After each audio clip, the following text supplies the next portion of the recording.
Oh, hello again, everybody. Danny Rufo with you again today. Today I'm coming at you on location once again. I'm at Rockford Park here in Wilmington, Delaware, with the beautiful Rockford Water Tower behind me.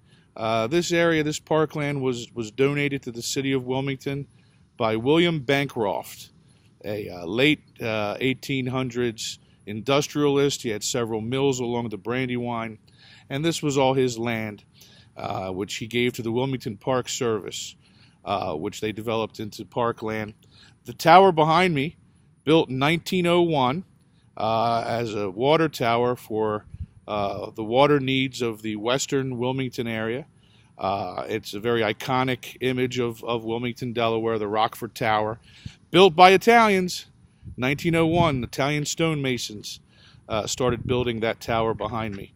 So this is where I chose to come today to do part two of our series on Italians in Delaware, here in beautiful Rockford Park, with the water tower behind me.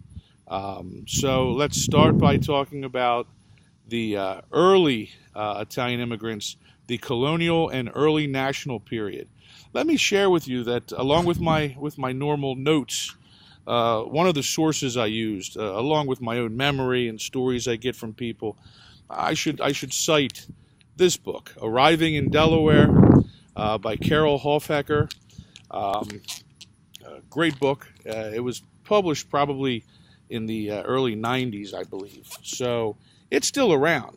You can go online and you can find copies of this. Pretty inexpensive too. Local libraries might even have it. But this is a great resource, and I got most of my information from that book, Arriving in Delaware, the Italian-American Experience. So let's start by talking about the colonial, the early national period. And listen, guys, there weren't a lot of Italians, certainly in Delaware, but in the nation. So when we look this up, early colonial national period, numbers were very small. In 1820, there were 30 Italians in the United States of America registered in the 1830 census. By 1833, 13 years later, that number had grown to 1,600 Italians living in the United States completely, all of the United States at the time. So early Italians, immigrants, didn't come to the early colonial and early national period America. There is reference in Delaware, one of the signers of the Declaration of Independence, Caesar Rodney, had Italian lineage. One of his ancestors immigrated to England and then to the United States, and then so Caesar Rodney had some Italian blood in him. But you can hardly say he was an Italian American. You know, they came to England first, and then his ancestors came to the colonies. But he did have some Italian lineage, Caesar Rodney. Aside from that, very few Italians. Their jobs mostly in that early period, confection, candy making, and some grocery, some produce. Early farmers, but the numbers were very small. In 1889, more immigrants from any other country were from Italy to the United States. So it's a very short period from going to almost nothing to being one of the largest numbers of immigrants to our shores. So let's start by talking a little bit more about Delaware in particular. Let me give you a little bit of the history of Italy, actually, before we go much further, because you have to understand that the modern country that we call Italy doesn't really exist until 1870. That's the birth of the modern nation of Italy. Prior to that, you have a series of kingdoms. Italy, the peninsula of the Boot, was divided between Sardinia, Lombardy, Parma, Venetia, the kingdom of the two Sicilies, the Papal States. So there is no unified Italy. That would come in 1870 with Camillo Cavour, Joseph Mazzini, and Giuseppe Garibaldi. They worked together and they unified Italy. And so from 1870 on, the country of Italy as we know it exists. Um, those early immigrants that came to America also didn't always stay. Some of those first immigrants would come, they would work, and then they would go back to Italy, not necessarily stay for the following census, that kind of thing. So early immigration was small, it grew. Early immigration was short time and go back to Italy. Then we see some changes happening with Italian immigration. And again, the push-pull factors which exist for all immigrants. Today there's reasons why immigrants come to America, why they leave where they are. And they could be social, they could be economic, they could be religious, there could be turmoil, civil war, violence. In the case of Italians, it seems to be purely economic. Okay, Italy was not going through any strife, political violence. Italy wasn't going through any deep religious persecutions, famines like the Irish. The Irish came in large numbers, partly due to the potato famine. They were starving to death, and so that's one of the push factors. Okay, that led them to America. In Italy, we don't seem to have those. It's purely economic.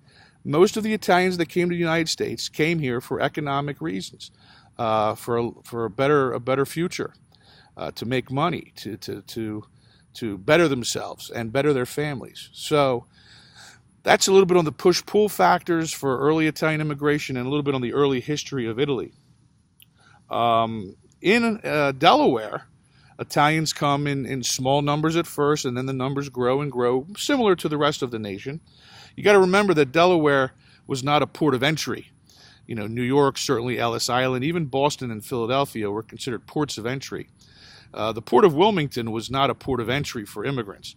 So the people, the Italian that came to Delaware, ended up here. They came to New York or Philadelphia, and then they came to Delaware. And that also kind of plays into the history of it. When Italians did get here, they tended to live in enclaves, colonies, if you will.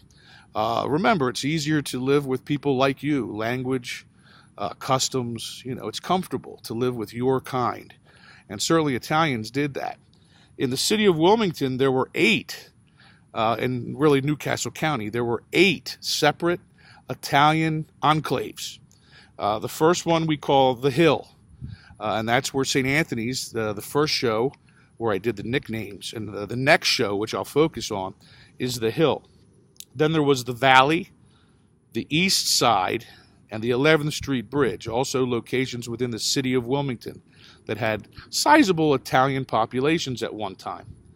Monchannon, Claymont, Newcastle, and Hockessin were other areas where large amounts of Italians tended to live, and I want to focus on each of those a little bit. Let me first give you a name. We know who gets the credit for being the first Italian in Delaware. Again, early census records go back to 1876. A guy named Pietro Locastro. Pietro Locastro. He died in 1933. He was a laborer. He also owned a fruit stand and sold chestnuts. And all of this information was on, government records. So Pietro Locastro, 1876, gets credit for being the first Italian American in Wilmington, Delaware. And he was in the Hill, that St. Anthony's portion that I was telling you about earlier. That's where he settled down. Also in Wilmington on the west side on the Hill, Samuel Ferrero and Nicola Fidanza is a big name, and we'll talk about him more as we do the next segment on St. Anthony's. Major player, especially for the foundation of St. Anthony's Church. It turns out that he was the great-grandfather of a good high school buddy of mine, Brent, Dennis Carradine. So that's a very cool thing, and we'll talk more about that. And in the Hill, the west side of Wilmington, railroad work seemed to be the primary employer, the primary job for these early Italian-American laborers. They worked on the railroad. There were other jobs as well. When we talk about the Valley, the residents who lived in the Valley, and that's the area of Wilmington, Delaware, where really I-95 kind of cuts through, right by the riverfront. We've talked about the riverfront before. There were lots of jobs there, shipbuilding, locomotive building. Also on the east side, there was a small Italian contingency. Their main labor was the Moroccan kid leather factories that existed in that area. Also some textile mills in that area. Also the 11th Street Bridge Colony. Same thing. These people worked close to the Brandywine and Christina Rivers and were employed primarily in those industries along the river. And they lived in the small neighborhoods in that area. So let's move on to Monchannon. Right now, Monchannon is best thought of as the DuPont area. Remember, DuPont had their powder mills. Where Hagley Museum is now, there was a large group of Italians who lived in factory housing.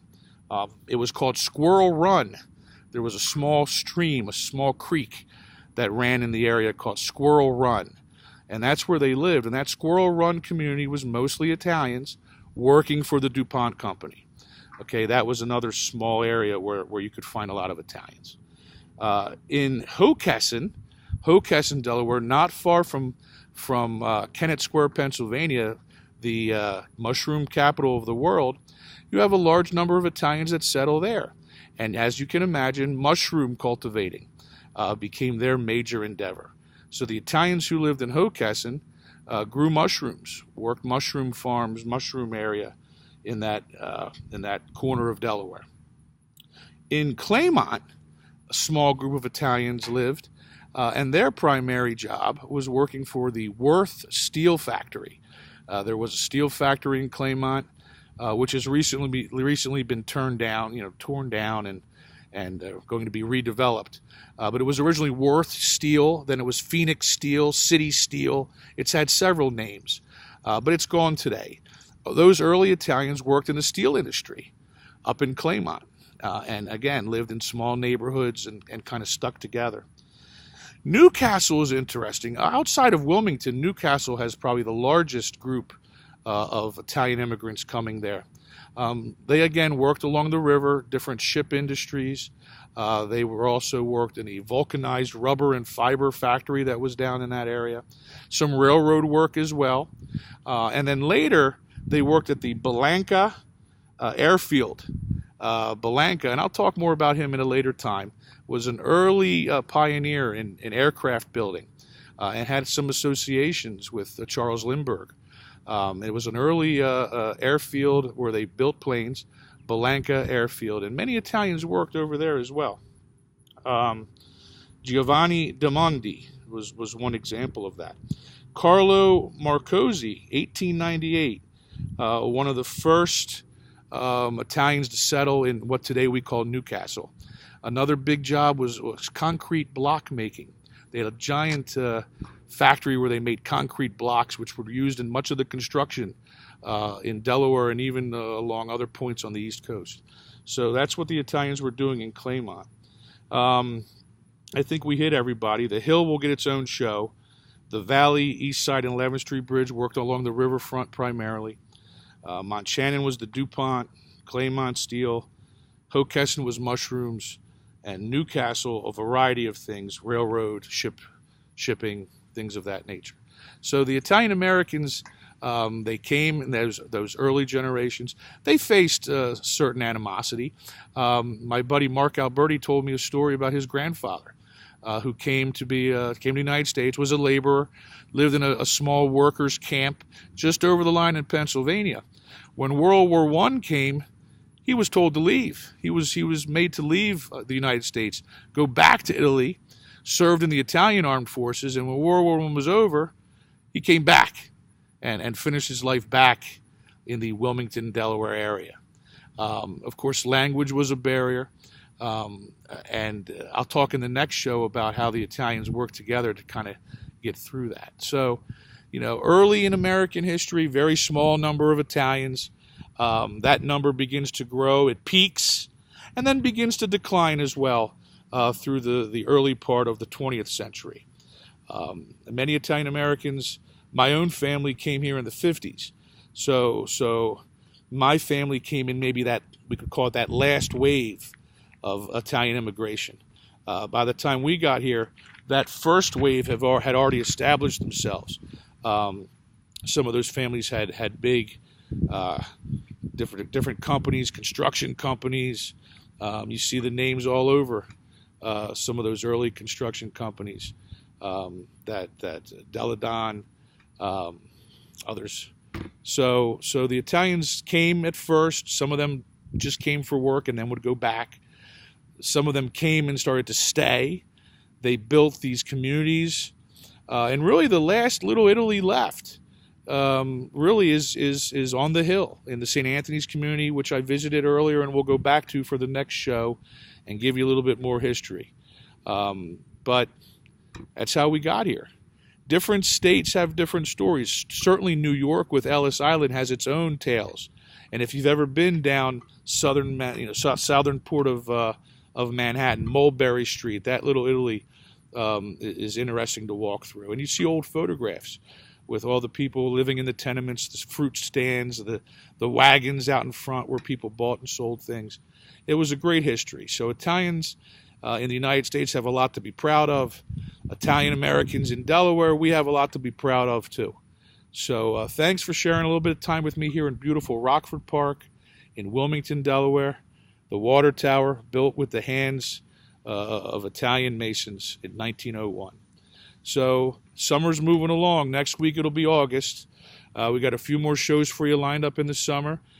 Keep visiting, keep commenting, tell your friends. So part 3 is going to be back at St. Anthony's, and I'll talk a little bit more about that neighborhood and the church and the people involved, and then continue with a few more things I have planned for you over the summer. And then towards the end of the summer, we'll do the big NFL preview. I'll give you my picks for the upcoming NFL season. I'll have a little fun with that. Okay, if you have any ideas, drop me a line. Other than that, everybody, take it easy. Have a great day. It's Friday where I am. Have a great weekend. Thanks for watching with me. Take care, okay? And now you know what we do. We got to shut her off. Bye, everybody.